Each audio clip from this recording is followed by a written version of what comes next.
10 minutos de salir de Barbados, una explosión derribó el DC-8 de Cubana de Aviación. La voladura del DC-8 de Cubana de Aviación. Ocurrido el 6 de octubre del 76. Quien dice que Ricardo le confesó haber colocado la bomba junto con Freddy Lugo. El aparato estalló por una bomba de plástico colocada en el baño. El informe de los médicos forenses determina que los cadáveres presentaban fracturas de cráneo. El avión despegó, volaba a tomar los 20.000 pies de altura cuando se precipitó al mar. Cuatro implicados en el sabotaje al avión cubano que costó la vida a 73 personas. En él iban los miembros del equipo juvenil de esgrima de Cuba. Regresaban de Venezuela, donde acababan de obtener el campeonato centroamericano y del Caribe, pero el avión nunca llegó a Cuba. Poco después, se detuvo a los cubanos Orlando Bosch y Luis Posada Carriles como autores intelectuales del atentado. Seguirá la lucha y seguirán los atentados en toda forma y manera a nuestro alcance.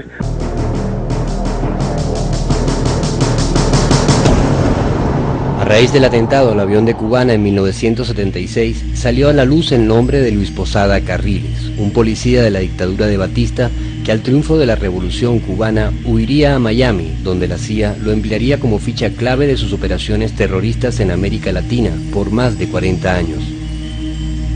Lo reclutan de manera formal, lo traen para esa operación de la CIA, lo forman, lo preparan, como prepararon decenas de personajes con varios de ellos con las mismas características y hacen de él un agente de la CIA. A partir de ese momento, Luis Posada Carriles toda la vida será un operativo de los servicios de inteligencia de Estados Unidos.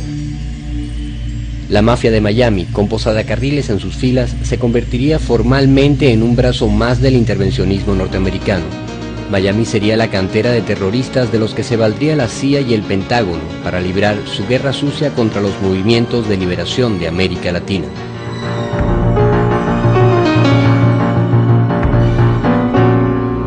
El interés es enorme. Ahí tienen en Miami un número de individuos capaces de colaborar ciegamente con la CIA. Ahí la CIA tiene un banco de fanáticos que sí va a usar de manera sistemática luego en varias de sus operaciones o en varias acciones terroristas o en varias acciones de penetración de los servicios de inteligencia de toda América Latina.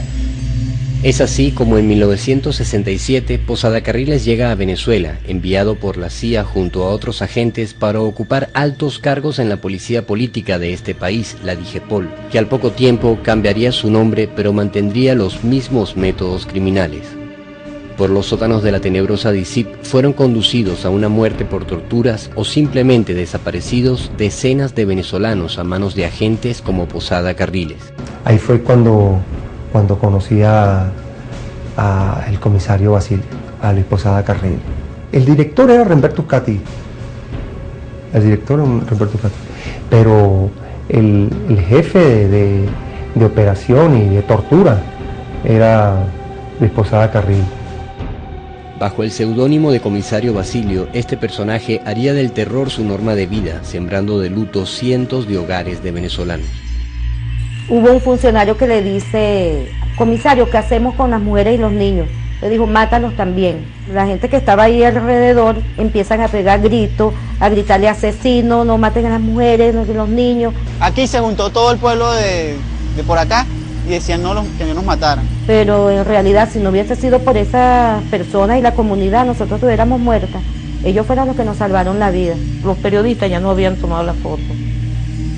Hay un recorte del periódico que salgo yo con la niña así cargada. Allá en la DC, bueno, el hombre llama al que me está interrogando, le hace como, epa, y le hace señas así, que quemara a la niña con el cigarro.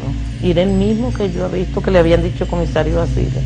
Entonces empezaron a quemarle las piernas con cigarro a la niña. 20 días de nacida. Y así entonces se voltea el funcionario y me dio una patada en el vientre. Y ahí, bueno, fue donde Yo sentí, bueno, que en realidad esa patada fue la que mató a mi hijo en ese momento. Empecé a sangrar. O sea, que esa orden la dio el comisario Basili. Que más adelante, con los años, sé yo que el mismo comisario Basili era, o sea, es Posada Carriles. Es a través de ese mismo periodo que Orlando Bosch y Luis Posada Carriles están montando, creando la Coordinación de Organizaciones Revolucionarias Unidas, la famosa CORU, que a partir de los meses siguientes, a principios del 76, cuando George Bush padre es jefe de la CIA, director de la Agencia Central de Inteligencia de Estados Unidos, que empiezan las operaciones de terrorismo a través de todo el continente, dirigidos por Orlando Bosch y Luis Posada Carriles.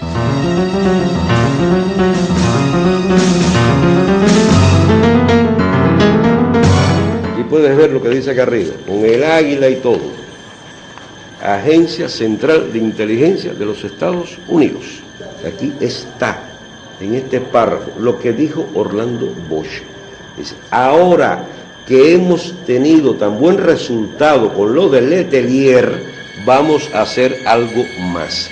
Y Posada dijo, vamos a tocar un avión cubano, y Orlando tiene todos los detalles. Por eso nosotros sabemos ahora que el gobierno de Estados Unidos sabía que iban a volar un avión y no alertó al gobierno de Cuba.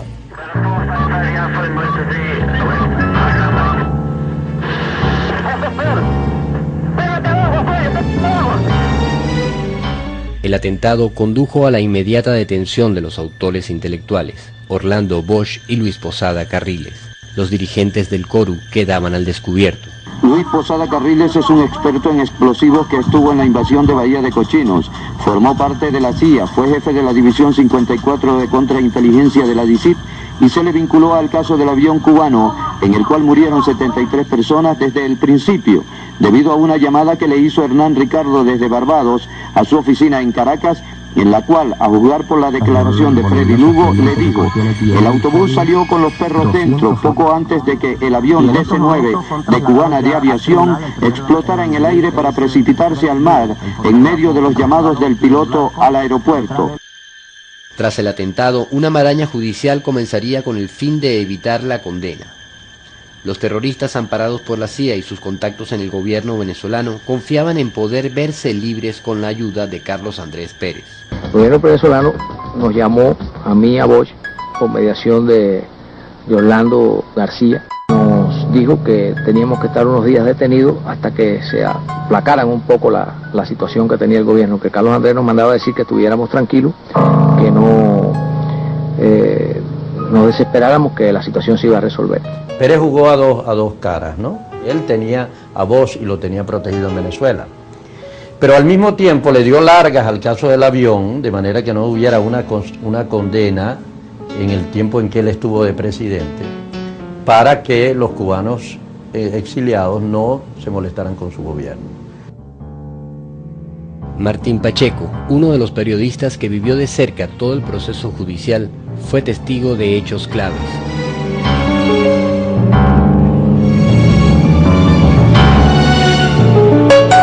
Bueno, generalmente ellos eran trasladados y llegaban por allá, llegaban en los vehículos militares, se instalaba aquí un vehículo para interceder, para que no pasara el tránsito, un vehículo blindado se instalaba allá, que era la sede del Tribunal Primero Militar Permanente de Caracas. Aquí en muchas oportunidades amanecimos día y noche cubriendo este evento, sí. Y aquí nos ubicábamos nosotros para entrevistar a la gente que pasaba. Y desde aquí pasaban los indiciados y le hacíamos las preguntas. Efectivamente, Hernán Ricardo y Orlando Bosch, a la entrada a la sede de los tribunales, declararon lo que ellos calificaron la acción contra el avión cubano como un acto heroico. Los combatientes cubanos hicieron una acción revolucionaria con respecto al avión, eso tiene que respetarse, tanto como se respetaron las actividades de los combatientes venezolanos cuando querían derrocar a Pérez Jiménez. En el pasillo de esa casa respaldaron el hecho y aceptaron su culpabilidad, y es más, hay un volante escrito a máquina y firmado por Orlando Bosch, donde justifican la voladura del avión. La posición de Orlando Bosch es prácticamente una reiteración de sus declaraciones anteriores. Aquí más o menos fue donde él soltó los volantes. Esa fue una acción heroica de la revolución cubana, porque la guerra cubana, como usted sabe, es una competencia de crueldades. Me solidarizo con eso, porque ahí iban 26 miembros del G2, venía una tripulación de Angola, venían 7 miembros de alta inteligencia de Corea del Norte, y esa es nuestra guerra, y tenemos que combatirlo en el avión, en el carro de leche, en la bicicleta, como hemos dicho muchas veces, porque son miles de muertos lo que ellos. Este escenario fue el marco de uno de los hechos periodísticos más importantes y uno de los hechos terroristas más abominables de la historia venezolana. Seguirá la lucha y seguirán los atentados en toda forma y manera a nuestro alcance. Seguirá la lucha y seguirán los atentados en toda forma y manera a nuestro alcance. En una de las acciones terroristas de los grupos de Miami, es asesinado en Puerto Rico el joven Carlos Varela Muñiz. Ellos eran vecinos, yo jugaba con sus hijos y él era cubano pero muy progresista, y una de las cosas que se encargaba era de ayudar a la gente a poder visitar a su familia en Cuba, que vivían en Puerto Rico. Un día nos enteramos pues de que se había volado un carro y efectivamente resultó que había sido él. Claro, por el trabajo que estaba haciendo a favor de las familias cubanas que querían visitar a sus familiares en Cuba. Tan pronto como eso sucedió, vimos ya sus hijos pues ya no podían salir a jugar, su esposa la vimos una vez muy triste.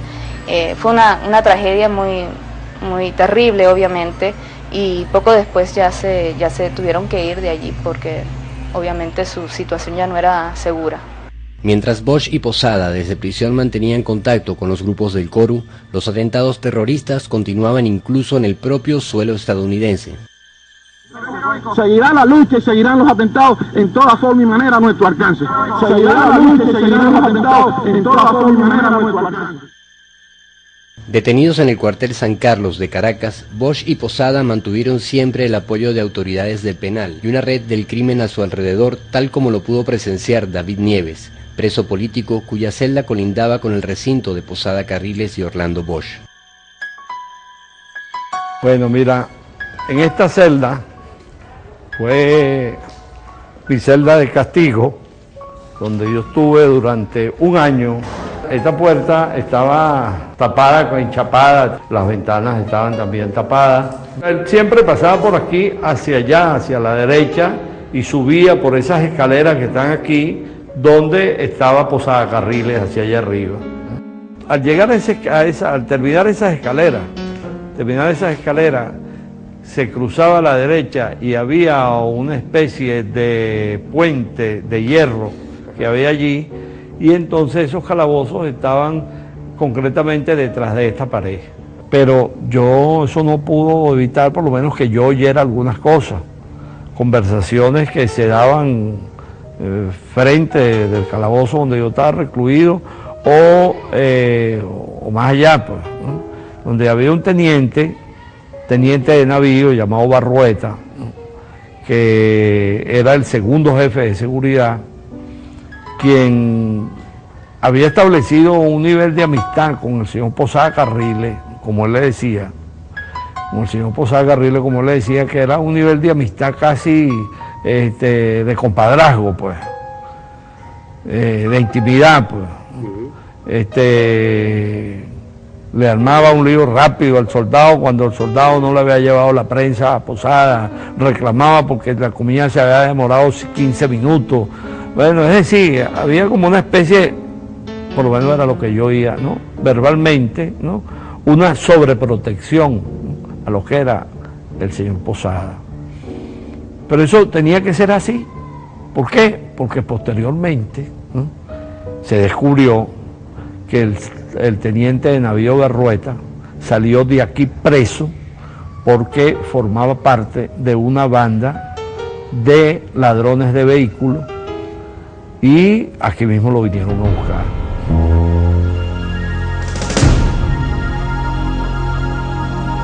Con la red de cómplices que Posada Carriles fue tejiendo en el cuartel San Carlos mediante sobornos y con el apoyo del gobierno, no le sería nada difícil planear su fuga.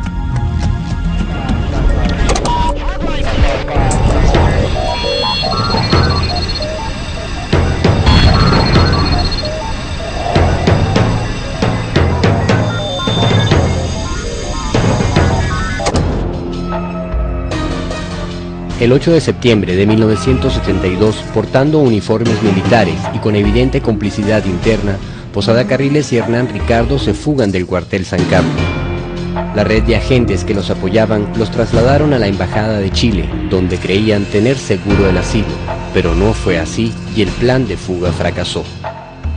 A esta hora, la 1:40 de la mañana del día miércoles 10, se encuentra en el interior de la Embajada de Chile el embajador doctor Carlos Alberto da Costa y el director de la DICIT, doctor Roberto Uzcategui.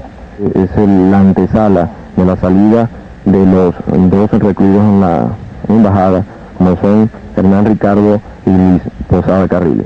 Bueno, este es el momento en que Roberto Uzcategui sale con Luis Posada Carriles y Hernán Ricardo de la residencia del embajador chileno, donde ellos habían pedido asilo en el 8 de agosto de 1982. Los recluidos, en este momento vamos a ver cuál es la opinión. Este es Roberto Uzcategui, que era el director de la ICIP, Posada Carriles, y más atrás debe salir ahorita Hernán Ricardo. ¿Qué tiene que decir? Nada, no tengo que decir nada.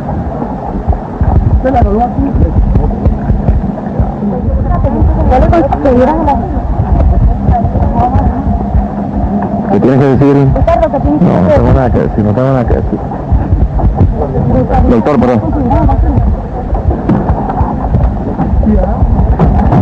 En este momento ustedes pueden observar cómo llevan a Hernán Ricardo y a Luis Posada Carriles.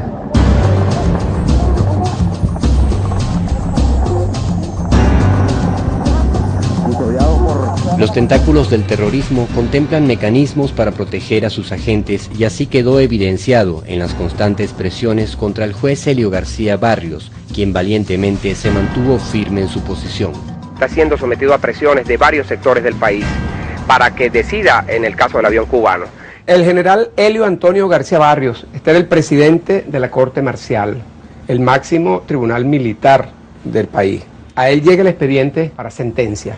Ese fue un gran juez, pero aparte de eso, un hombre valiente, un hombre responsable, un hombre honesto, pero en todo el sentido de la palabra. Digo un valiente porque él tuvo presiones y amenazas de todos los sectores, sectores políticos, sectores económicos. Le mataron a un hijo. Él insistía en que su hijo, un muchacho muy joven, fue asesinado como consecuencia de las presiones que había para tratar de quitarle, luego de que se inhibiera en el caso del avión cubano. Todo esto es producto de toda una maquinación, una confabulación que existe contra mí. Sencillamente soy un juez y como juez tengo que estar por encima de todo, por encima de esos intereses, por encima de las presiones, por encima de todo para cumplir cabalmente con la misión que tengo asignada por la Constitución y leyes de la República. Pero él no cedió a ninguna de esas presiones y tenía la convicción, si no le quitaban el expediente, porque en una oportunidad no los confesó después que le quitaron el expediente. Si no me quitan el expediente, yo los hubiese metido 30 años, Martín. Me lo dijo a mí textualmente. Y esa es una demostración de la posición firme que él tenía y de la convicción de todos los elementos jurídicos de que ellos eran los responsables de la voladura del avión. Posada y sus cómplices habían sido trasladados a otra prisión de Caracas, previniendo nuevos intentos de fuga. Pero las medidas de seguridad fueron nuevamente burladas un 4 de noviembre de 1984, cuando una serie de explosiones sacudió el penal.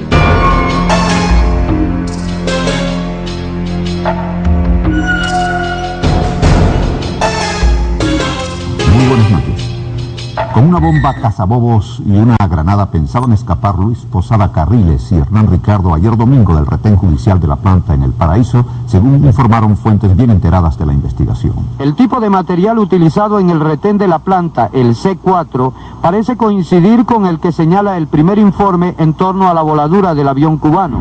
No obstante haber sido sorprendidos en su audacia, tanto Posada Carriles como Hernán Ricardo, creemos que las medidas de seguridad se intensificarán en torno a estos dos ciudadanos, por aquello de que a la tercera podría ir la vencida.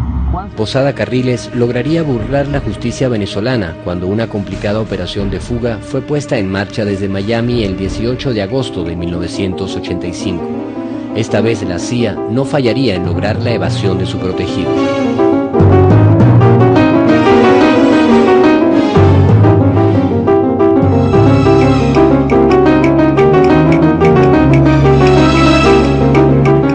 Ministerio de Justicia investigan si fue cierto que Luis Posada Carriles dispuso de $200.000 para fugarse de la cárcel de San Juan de los Morros. Posada Carriles se escapó espectacularmente en la madrugada de la cárcel de San Juan de los Morros y desde entonces se ignora su paradero. Posada Carriles se fuga de la cárcel de San Juan de los Morros en 1985 con la ayuda de los guardias, de los carceleros, que les habían pagado una cantidad de dinero importante para aquella época, $28.000, y sale por la puerta grande. Posada Carriles se había esfumado. Durante meses su paradero fue una incógnita para todos, menos para la CIA, que lo tendría a buen resguardo. Mientras tanto, el proceso judicial contra Orlando Bosch culminaría con su absolución. El planificador quedaba libre y los agentes contratados pagarían la condena. Las declaraciones de Hernán Ricardo y Freddy Lugo, en las cuales se acusan mutuamente en torno al caso del avión cubano, fueron fundamentales para que el juez Alberto Pérez Marcano los condenara a 20 años de presidio. Orlando Bosch quedaba libre en Venezuela, pero tenía aún una cuenta pendiente con la justicia estadounidense. Había violado en los años 60 la libertad bajo palabra de una condena por atentados explosivos en Miami. Al llegar a los Estados Unidos, pasa un tiempo en prisión y el propio presidente estadounidense le daría la libertad a este terrorista. El presidente Bush, el padre, fue el que indultó a Orlando Bosch cuando Bosch sale de Venezuela y se va para Estados Unidos. Había violado la libertad bajo palabra y tenía que volver a la cárcel y él lo indultó. Los Bush tienen una vinculación demasiado fuerte con los cubanos anticastristas, que en Miami son los que deciden las elecciones. En Centroamérica, la revolución nicaragüense libraba fuertes combates contra un ejército de mercenarios entrenados y armados por el gobierno de Washington. Las acciones de los soldados sandinistas logran derribar un avión de la CIA que transportaba armas y capturan al piloto, un norteamericano de nombre Hasselhoff.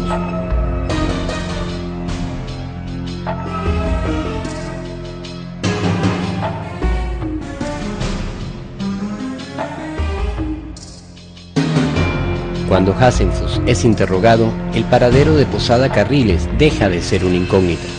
Se encontraba en una de las bases norteamericanas en El Salvador. Posada Carriles llegó a El Salvador en el año 85.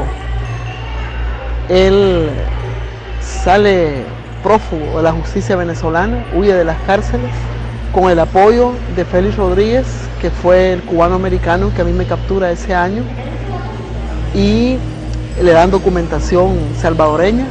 Han permitido los gobernantes del Salvador que se mueva tranquilamente, impunemente por El Salvador. La participación de los Estados Unidos en el conflicto salvadoreño era abierta, no solamente con asesores aprobados por el gobierno de Estados Unidos, sino que también llegaron agentes encubiertos que no habían llegado con autorización del Congreso de parte de los Estados Unidos, sino que ellos eran agentes encubiertos que participaban directamente en el entrenamiento de fuerzas salvadoreñas, como por ejemplo uno de los personajes más siniestros que han existido se llama Posada Carriles. Este señor, que es un terrorista número uno, un terrorista de primera, llegó precisamente a entrenar a los torturadores en El Salvador. Él participó en el trasiego de las armas hacia la contra, de Salvador a la contra, y también participó directamente en la tortura y en la instrucción de torturadores en El Salvador. Posada Carriles vivió en El Salvador y Posada Carriles fue instrumental en el funcionamiento de los escuadrones de la muerte en El Salvador. En el momento que yo soy capturada, en abril del 85, había una base de la CIA en el aeropuerto de Ilopango. Ahí operaba la CIA. Ahí estaba la cabeza Félix Rodríguez. Y desde ahí se proyectaba a toda América Central y a otros países del Cono Sur la desestabilización y atentados. Desde la base de Ilopango, Posada Carriles continuaría su carrera de atentados, torturas y asesinatos. Con Posada Carriles en la base norteamericana de Ilopango en El Salvador, se encontraban el agente Félix Rodríguez y el coronel Oliver North. Desde allí desarrollarían una operación de tráfico de drogas y armas que con el tiempo saldría a la luz, conociéndose como el escándalo Irán-Contras. La Agencia Central de Inteligencia, la cocaína y el terrorismo compartían la misma mesa. En esta base, Posada Carriles tendría su centro de operaciones y una tribuna para los medios de comunicación cómplices de su guerra. Y donde iban personas de todos tipos, iba una delegación de deportistas, iba un grupo de 8 diplomáticos norcoreanos, 23 agentes de la DGI cubana, tripulación, bueno, el avión que fue siniestrado ahí a 5 millas de Barbados, como dije anteriormente, trae una repercusión internacional enorme. Los pasos de los terroristas de la CIA eran vigilados muy atentamente por otro tipo de agentes, la contrainteligencia cubana.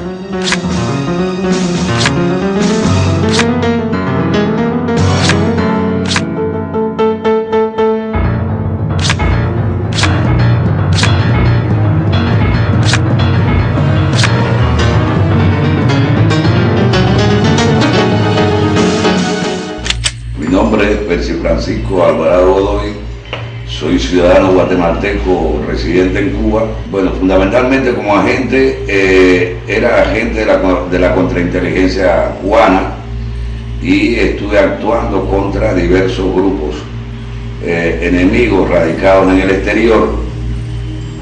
Mi seudónimo en el caso de la contrainteligencia cubana fue el seudónimo de agente Fraile.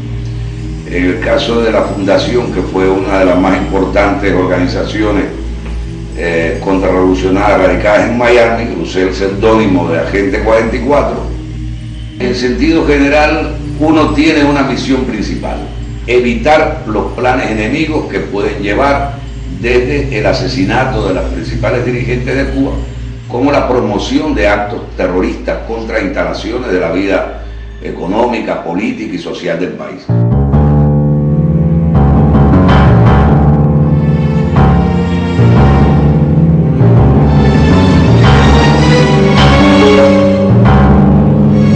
Ser reclutado por la Fundación, vale decir que los principales oficiales de la Fundación que me atendieron tenían experiencia como oficiales de la CIA.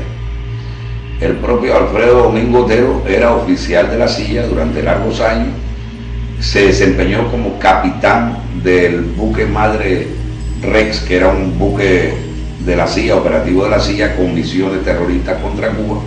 Tuvo una larga experiencia. Pepe Hernández también, vinculado al ejército norteamericano y a los servicios norteamericanos. Posada Carriles, que me entrenó también, es un largo historial vinculado a los servicios especiales norteamericanos. Es decir, ellos en todo el trabajo como jefes míos en la Fundación tenían toda una serie de principios básicos, como era la compartimentación. Nos encontramos en lugares apartados, en casas de seguridad, encuentros fortuitos, y las misiones generalmente la colegiábamos con ellos. Ellos decían: es importante, digamos, por ejemplo, volar el Cabaret Tropicana. Obviamente yo en el terreno aquí tenía que hacer estudios de vulnerabilidad, presentárselos, analizábamos y ellos aprobaban entonces la misión. En ese contexto funcionan como un servicio de inteligencia. La vigilancia sobre estos grupos terroristas permitió abortar muchos atentados, entre ellos uno que iba a realizarse en territorio venezolano durante una cumbre de presidentes. En el 97 en Isla Margarita se preparó este atentado y casualmente los que participan son Francisco José Hernández Calvo, que da el fusil Barrett, que era uno de mis oficiales operativos, y el otro Alfredo Domingo Otero, que da el dinero, entrega el dinero a los ejecutores de esta misión. Decirte quiero que a Fidel se planificaron en la década del 90 16 atentados. En esa década. Hubo un momento en que hubo 3 organizaciones al mismo tiempo en Santo Domingo en el 98, en agosto del 98, habían 3 organizaciones planificando atentados contra Fidel, en los que estuvo involucrado también Posada Carriles.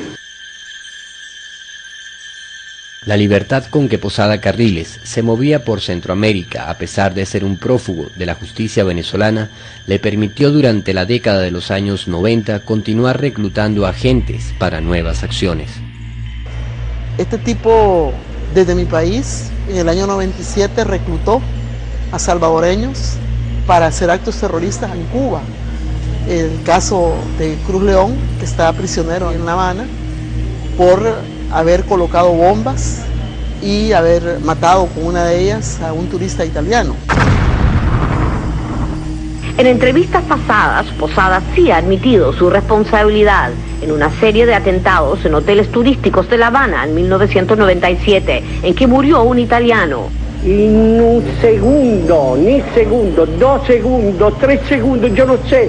Aquí era un lago de toda la sangre de él. 4 litros de sangre como lo tienes tú y como lo tengo yo.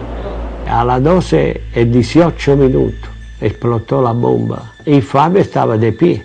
Una lluvia de cristal roto que le cortó la vena yugular, se llama. En todo caso lo llevaron al hospital el más cercano, pero Fabio ya había fallecido. En el mismo hotel donde murió Fabio Di Celmo, su padre le pide a Estados Unidos que arreste a Posada para que sea juzgado por un tribunal internacional. La bomba no era difícil de imaginar que podían hacer terroristas a soldado, mercenario, a soldado dalla Fondazione Cubana Americana, che è patrocinata, amparata e protetta dal gobierno de los Estados Unidos a lo largo de casi medio siglo. Pero por suerte, después de poca hora, arrestaron, pusieron presa al principal ejecutor y el otro delincuente como él lo agarraron y lo pusieron presa a la ciudad de Villa Clara, que estaba para poner bombas en el monumento al Che Guevara, donde estos monumentos todos los días andan de visita muchos niños escolares de todo Cuba. Te podés imaginar, si ponía una bomba allá, cuando llegaban 100, 200 niños, qué estrago podía hacer, qué matanza. Como tú sabes, los jóvenes centroamericanos que él utilizó como mercenarios para hacer estos actos terroristas en La Habana fueron detenidos y lo contaron todo. Inclusive el asesino directo de Fabio, que le dieron el permiso de salir de la cárcel, y él hizo una repetición de todo lo que hice el 4 de septiembre, la primera semana donde él puso la bomba en todo este hotel. Una testimonianza muy valiosa de este film. Yo vine la primera vez aquí a Cuba fue el 9 de julio, entonces de este año, con la misión que se me encomendó de colocar 2 artefactos explosivos en diferentes centros turísticos. Este fue el momento en que yo iba entrando al Hotel Capri, un día antes de las explosiones. Yo observé a los lados, abrí la mochila y metí la mano para observar si alguien me miraba. Vi que nadie me veía, la saqué y lo coloqué en esta posición. El Hotel Copacabana fue el primer lugar donde yo coloqué el primer explosivo el día 4 de septiembre. Lo único que hice fue observar para los lados y disimuladamente saqué el explosivo y lo metí acá. Acá y le di vuelta, lo metí y le di vuelta acá. Yo estaba viendo las fotografías y me recuerdo que las puse en la mesa. De ahí fue que yo saqué el explosivo, lo puse a la par y las extendí de manera que me vieran que estaba yo observando fotografías. Entonces cuando me percaté de que no había ninguna mirada hacia mí, tiré yo el explosivo atrás y me acosté bien y entonces con la cortina esta traté de disimularle. Pasé el explosivo y me quedé así, o sea, disimulando, lo puse acá y viendo a las niñas. Y yo decía que ya era un momento ya difícil, entonces lo que hice fue tirarlo. Metí esto, agarré el explosivo y me tiré para atrás. Entonces, ya estando acá, coloqué el explosivo. Me senté, abrí el periódico, me puse a leerlo, saqué el artefacto, lo mantuve aquí. Lo que hice fue bajar el artefacto y meterlo abajo del sofá.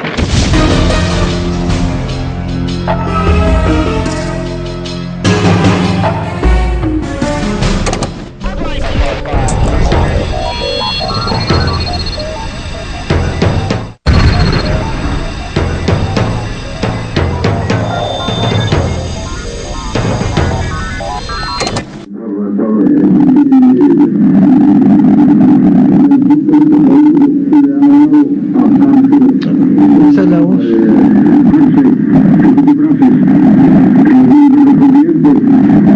Él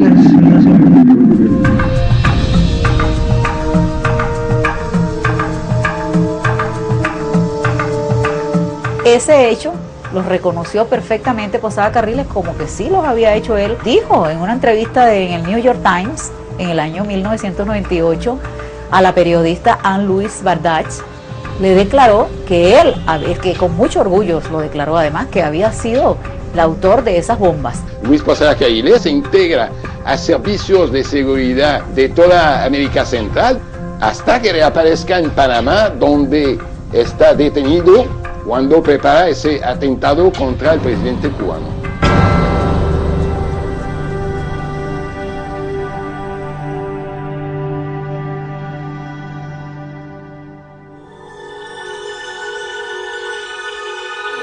Recuerdo a Fidel en Panamá, una cumbre iberoamericana. Estábamos cenando y me dijo, esta noche va a caer un pez gordo. Y me comentaba, cuando lo llaman, cayó.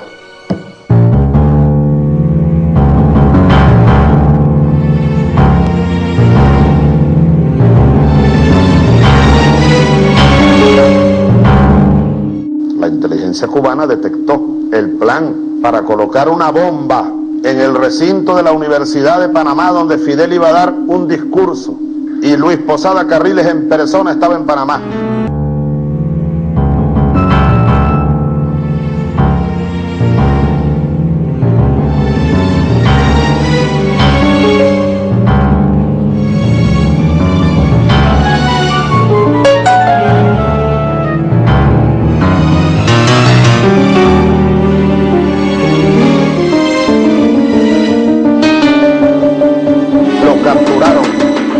De inteligencia cubana, con autorización de las panameñas, por supuesto. No fue ninguna violación, no. Estaban en conocimiento las fuerzas de Panamá. Y al día siguiente, ahí aparecieron el C4, los explosivos, el plano y todo.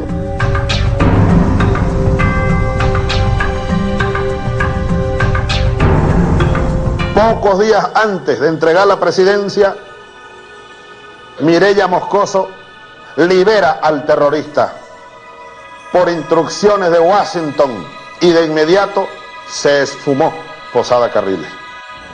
Y se le dieron indulto a 4 cubanos que estaban detenidos aquí en la cárcel en Panamá. Este indulto yo lo he dado por razones humanitarias. Sabemos que de quedarse estos señores aquí tendrían la posibilidad de ser extraditados, si no a Venezuela, a Cuba.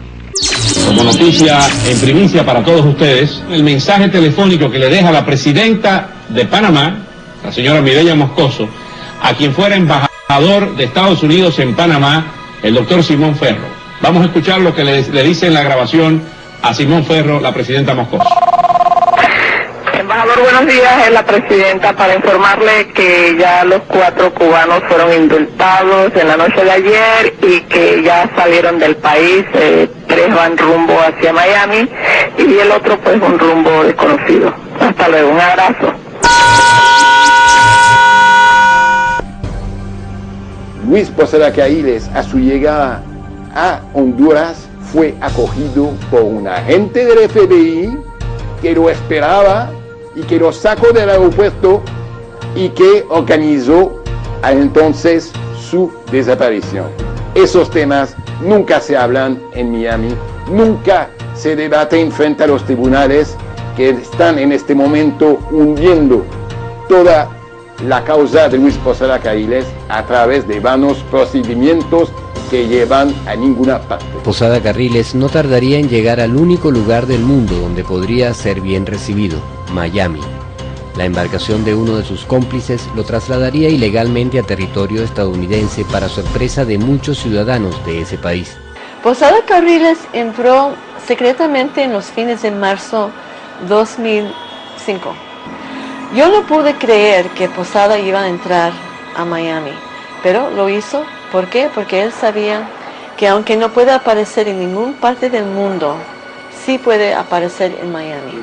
Pero no se enteró el público hasta que sus secuaces y amigos y abogados anunciaron de que él iba a buscar asilo político. Como un caso de terrorismo que ha sido usado por Castro a través de todos esos años para tratar de mentir y mezclarme con ese suceso.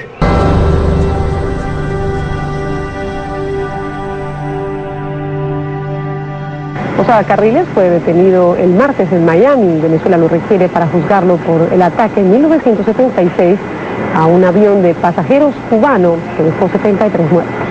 Al fin, cuando el Homeland Security arrestó a Posada el 17 de mayo de 2005, él fue llevado a El Paso, Texas, por los federales. Y ellos esperaban con transportarlo a una ciudad relativamente aislada. Y pensaron en llevarlo allí, que nada iba a pasar contra él. Nosotros fuimos de Answer, de San Francisco, Los Ángeles, Nueva York, e hicimos una protesta de emergencia cuando empezó su audiencia legal en cuanto a violación de entrada al país por cuestión inmigratoria. Enfrente de la Corte de Inmigración pusimos grandes fotos de las víctimas de Posada y toda la prensa nos entrevistaron, anunciaron el piquete el día anterior, porque la gente de El Paso no pudo creer que ese terrorista estaba allí. Hicimos entrevistas con los familiares de las víctimas de Posada en la voladura del avión cubano. Fuimos de emergencia a una rueda de prensa en Washington y de allí se arrancó una campaña pública en contra de Posada. Creo que ha tenido un gran impacto en poder exponer el crimen de Posada y Bosch y el crimen principal del gobierno en haber armado, entrenado, financiado y dado la luz verde a Posada y Bosch. Y ahora, en estos 2 últimos años, de cubrir totalmente su historial tan largo del terrorismo. Aun cuando fue entregada la solicitud de extradición, el Departamento de Estado evitó pronunciarse una vez más, y así como dicen desconocer la solicitud de asilo por parte de Posada, sostienen no tener conocimiento de la solicitud por parte del gobierno de Venezuela. Y el gobierno imperialista es tan cínico que lo han acusado es por violar leyes de inmigración. A un asesino como este. Se ha cometido tanta impunidad, hay tantas cosas que ellos tienen toda la fuerza, Estados Unidos tiene toda la fuerza económica y todo su poder, como se dice, su imperio, que ellos van a proteger a ese hombre hasta lo último. Posada Carriles con un estatus legal en Estados Unidos es un peligro. Le van a dar, si le dan un asilo en Estados Unidos, que yo espero que no sea así, eso es darle una plataforma de lanzamiento de acciones terroristas, porque él lo ha dicho. Yo voy a continuar con mis actividades. Su libertad daría la luz verde completa a los fascistas, y eso no puede ser.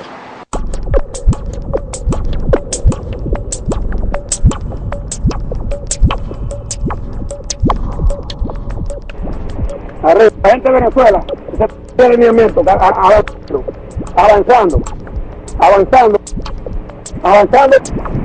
apunta como mantiendo el alineamiento. Venezolana, entra un poquito más. Nacional, número 1. Número 2, para Fidel Castro, sinceramente es como darle un tiro en la cabeza cuando vea de que la Fuerza Armada de Venezuela, o parte de la Fuerza Armada de Venezuela. Tenemos certeza de que el batallón o los batallones de mercenarios que dirige Posada Carriles han estado elaborando planes de magnicidio, no solo en Cuba, ahora aquí en Venezuela también.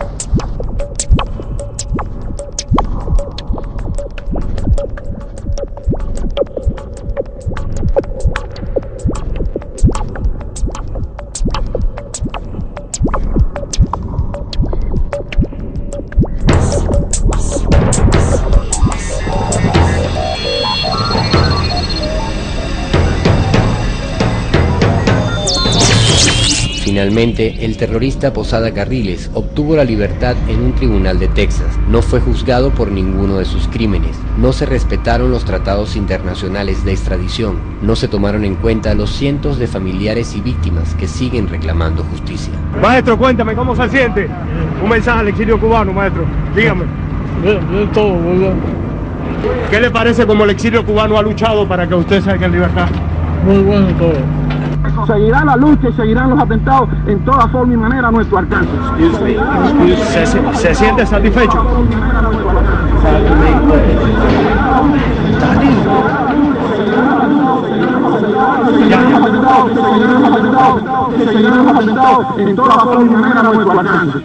Yo escribí otra carta hace poco al fiscal general diciendo que él no podía permitir la liberación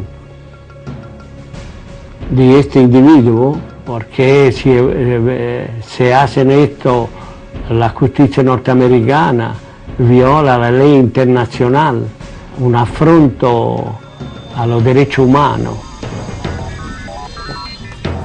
Seguiremos luchando para que se conozca quién es él, lo que hizo y por qué nuestra lucha. Eso sí.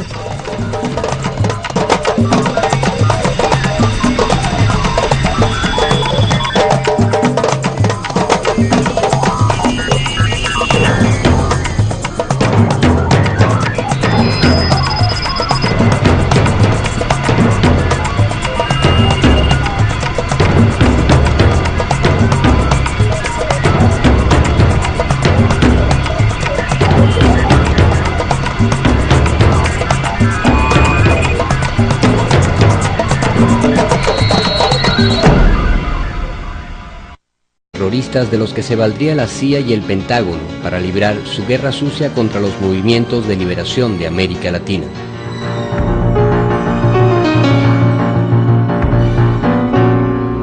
El interés es enorme.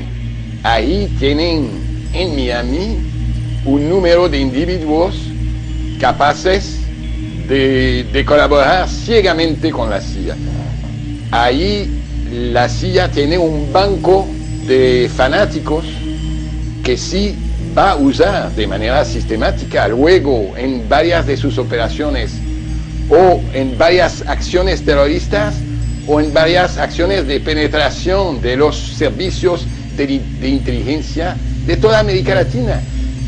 Es así como en 1967 Posada Carriles llega a Venezuela, enviado por la CIA junto a otros agentes para ocupar altos cargos en la policía política de este país, la DIGEPOL, que al poco tiempo cambiaría su nombre pero mantendría los mismos.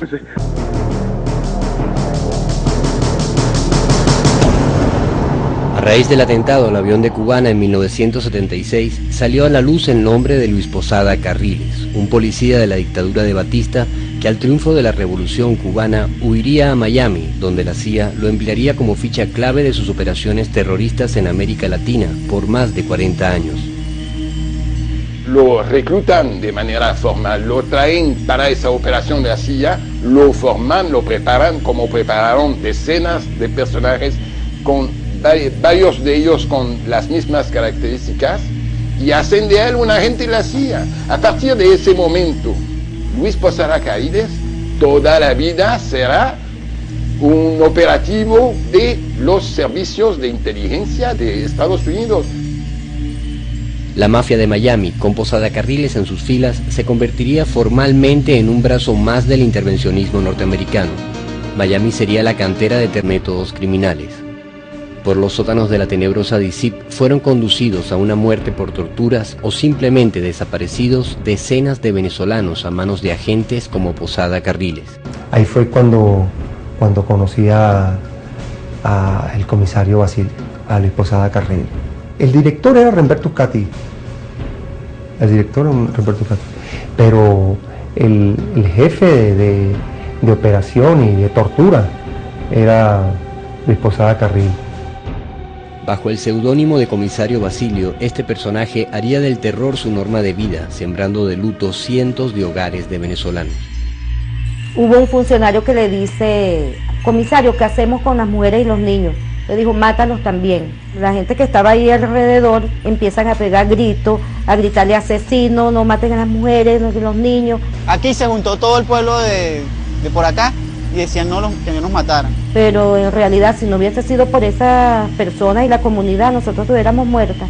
Ellos fueron los que nos salvaron la vida. Los periodistas ya no habían tomado la foto. Hay un recorte del periódico que salgo yo con la niña así cargada. Allá en la DC, bueno, el hombre llama al que me está interrogando, le hace como, y le hace señas así, que quemara a la niña con el cigarro. Y era el mismo que yo había visto que le habían dicho comisario Basilio. Entonces empezaron a quemarle las piernas con cigarro a la niña. 20 días de nacida. Y así entonces se voltea el funcionario y me dio una patada en el vientre. Y ahí, bueno, fue donde yo sentí, bueno, que en realidad esa patada fue la que mató a mi hijo en ese momento. Empecé a sangrar. O sea que esa orden la dio el comisario Basilio. Que más adelante, con los años, sé yo que el mismo comisario Basilio era... A los 10 minutos de salir de Barbados, una explosión derribó el DC-8 de Cubana de Aviación. Del DC-8 de Cubana de Aviación. Ocurrido el 6 de octubre del 76. Quien dice que Ricardo le confesó haber colocado la bomba junto con Freddy Lugo. El aparato estalló por una bomba de plástico colocada en el baño. El informe de los médicos forenses determina que los cadáveres presentaban fracturas de cráneo. El avión despegó, volaba a tomar los 20.000 pies de altura cuando se precipitó al mar. Cuatro implicados en el sabotaje al avión cubano que costó la vida a 73 personas. En él iban los miembros del equipo juvenil de esgrima de Cuba. Regresaban de Venezuela, donde acababan de obtener el campeonato centroamericano y del Caribe, pero el avión nunca llegó a Cuba. Poco después, se detuvo a los cubanos Orlando Bosch y Luis Posada Carriles como autores intelectuales del atentado. Seguirá la lucha y seguirán los atentados en toda forma y manera a nuestro alcance.